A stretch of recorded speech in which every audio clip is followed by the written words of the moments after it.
আর বুবলিকে কি দিবে? ছাড় দিতে বলবো, যত বেশি ছাড় দিবা। অপু বিশ্বাস খুব হিসাবি, মারাত্মক হিসাবি। এবার অপু বিপুলিকে নিয়ে একই বলল মিশা সওদাগর। প্রিয় ভিউয়ার্স, এই বিষয়ে বিস্তারিত জানতে সম্পূর্ণ ভিডিওটি না টেনে দেখতে থাকুন। সম্প্রতি একটি টক শোতে দেখা গিয়েছিল মিশা সওদাগরকে। সেখানে অপু বিপুলিকে নিয়ে বেশ কথা বলে মিশা সওদাগর। উপস্থাপক তাকে প্রশ্ন করে অপুকে নিয়ে কিছু কথা বলতে। প্রশ্নটা ছিল এরকম যে একটা পরামর্শগুণ দিব আর একটা নিব। মিশা সওদাগর বলে অপু বিশ্বাস নাকি অনেক বেশি হিসাবী, আনবিলিভেবল হিসাবি, এটা ওর কাছ থেকে নিব। আর একটা অপু বিশ্বাসকে পরামর্শ দেয় যেন অপু বিশ্বাস এখন খুব বেছে বেছে চরিত্রগুলো নিয়ে সিনেমা করে, এখনো বেশি বেশি চরিত্র করবে। আবার উপস্থাপক বুবলিকে নিয়ে একই প্রশ্ন করে।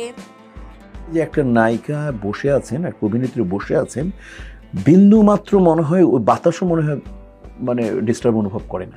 এই ডিসিপ্লিননেসটা মানে এই ওর কাছ থেকে মানুষকে সম্মান করার ব্যাপারটা অসাধারণ। মিশা সওদাগর বলেন স্টেজে যে একটা নায়িকা বসে রয়েছে, বিন্দু মাত্র মনে হয় ওই বাতাসও ডিস্টার্ব ফিল করবে না। তার ডিসিপ্লিনের তুলনা হয় না। ও মানুষকে অনেক ভালো শ্রদ্ধা এবং রেসপেক্ট করতে পারে, এ ব্যাপারটার তুলনাই হয় না।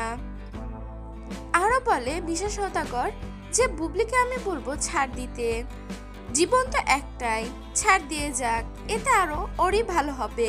বুবলিকে কি দিবে? ছাড় দিতে বলবো, যত বেশি ছাড় দিবা। এবার কাকে উদ্দেশ্য করে মিশা সওদাগর এই কথাগুলো বলল? প্রিয় ভিউয়ার্স, এই বিষয়ে আপনাদের কি মতামত তা জানিয়ে দিবেন আমাদের কমেন্ট বক্সে।